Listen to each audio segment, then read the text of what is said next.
উমরাতে এসে লোহিত সাগরের তীরবর্তী স্থানে আমরা কিছু সময় একটু বিশ্রাম করতেছি, বসেছি দেখার জন্য।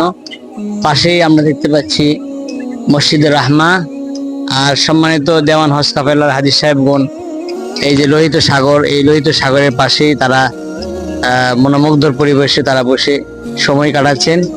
এখানে উপস্থিত আছেন আলহাজ জনাব আব্দুল করিম খান সাহেব, উপস্থিত আছেন আমার বড় ভাই আবুল কালাম আজাদ, উপস্থিত আছেন আব্দুল মান্নান শাহ, উপস্থিত আছেন আব্দুল আলহাজ মোবারক আলী মন্ডল, এখানে উপস্থিত আছেন আমাদের মাওলানা মোহাম্মদ ইমরুল কায়েস ভাই। আমি ইমরুল কায়েস ভাইয়ের সাথে একটু কথা বলতে চাই। ইমরুল কায়েস ভাই, আপনার কেমন লাগতেছে, একটু অনুভূতিটা প্রকাশ করুন আজকের দিনের উপর। আলহামদুলিল্লাহ, আলহামদুলিল্লাহ, আল্লাহ পাকের অশেষ মেহেরবানি। আমরা এটা হচ্ছে জেদ্দা লোহিত সাগর। এখানে আমরা আসলে মূলত আসা হয়েছিল উমরাতে।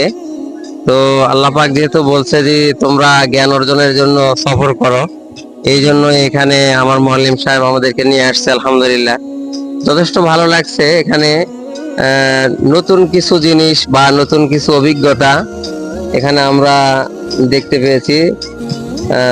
আসলে আল্লাহ পাকের নিদর্শন তো পৃথিবীতে কম নেই, তার মধ্যে এটি একটি লোহিত সাগর।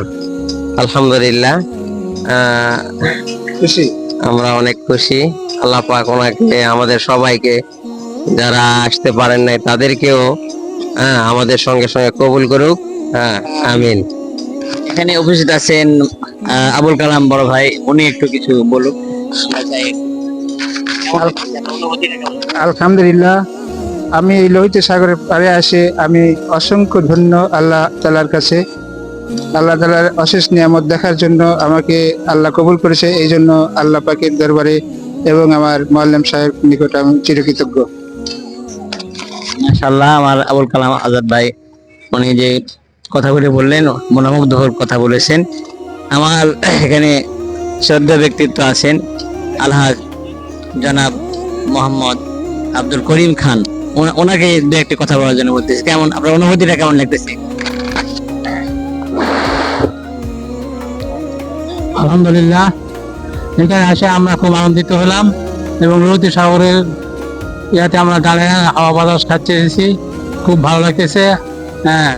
আশা করি সবাই যেন ভালো থাকে, ভালো থাকুক। এই বক্তব্য রেখে আমার কথা শেষ। মাশাআল্লাহ, চমৎকার বক্তব্য পেশ করলেন পূর্বের অভিজ্ঞতার আলোকে। ইতিপূর্বে কি এখানে এসেছিলেন? জি না, ইতিপূর্বে আমরা এবার আসিনি, এটা আমার প্রথম আসা। মাশাআল্লাহ, মাশাআল্লাহ।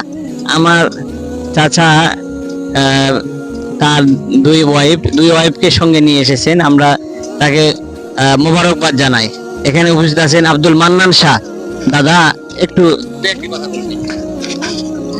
আলহামদুলিল্লাহ, বিসমিল্লাহির রহমানির রহিম। আমি আব্দুল মান্নান শাহ সাক্ষাৎকারে কথা বলতেছি। আমরা সুদূর বাংলাদেশ থেকে গত 19 তারিখে আমরা ফ্লাইটে সৌদি এসেছি হজের উদ্দেশ্যে, হজের উদ্দেশ্যে। আমরা এখানে সৌদি আসার পরে ওমরা হজ পালন করলাম। তারপরে জওয়ান হজ কাফেলার পরিচালক আমাদেরকে বিভিন্ন প্রসিদ্ধকর স্থান দেখাইলেন। আমরা সচক্ষে সেগুলো দেখলাম, যারা অন্যান্য হাজিরাও দেখে নাই, অনেক হাজিরা দেখে নাই, সেই সমস্ত স্থান আমাদেরকে উনি প্রত্যাবর্তনে দেখালেন। আজটা এই মুহূর্তে আমাদের নিয়ে আসছেন, এটা হলো জেদ্দা লোহিত সাগরে নিয়ে আসছে। আমরা এখানে এসে মকরান নামাজ পড়তে পারলাম। মকরান নামাজ পড়ার পরে আমরা মনোমুগ্ধকর এক স্থান লোহিত সাগরের ধারে আমরা বসে যে দেখতেছি, দৃশ্য দেখতেছি, আমাদের মনে বলতেছে যে আমরা তাহলে একটা মানে অন্য জগতে চলে গেলাম, এটা একটা ভাব আসতেছে। তো দেখা ওনার যে কৃষ্টি কালচার, ওনার যে ভাবধারা, ওই যেমন হজ কাফেলার যিনি প্রতিষ্ঠাতা, উনি আজকে যে আমাদেরকে যে উপহার দিলেন, যে আমাদের মনোমুগ্ধকর একটা দৃশ্য ভালো লাগলো, যে ওনার কাপড়টা যেন ভালো থাকে, ভালো চলে, এই সুবাদে আমি কিছু তার জন্য দোয়া মাফাত করছি। আমার সংক্ষিপ্ত বক্তব্য এই পর্যন্ত শেষ করছি। খোদা হাফেজ। আলহামদুলিল্লাহ। সূরা রহমানের মধ্যে আল্লাহ বলছেন ফাবিআইয়ি আলাই রাব্বিকুমা তুকাযযিবান, তোমরা আমার কোন কোন নিয়ামতকে অস্বীকার করবে। নিয়ামত এই সাগরটি একটি নিয়ামত। আল্লাহ রাসূল সাল্লাল্লাহু একটা হাদিস এসেছে যে দুনিয়ার সমস্ত গাছ যদি তোমাদেরকে কলম বানিয়ে দেওয়া হয়, গাছের ডালগুলি কেটে কেটে যদি কলম বানিয়ে দেওয়া হয়, আর কালি হিসাবে সাগরের পানিকে কালি বানিয়ে দেওয়া হয়, তারপরও আমার মওলার শুকর আদায় করে তোমরা শেষ করতে পারবে না।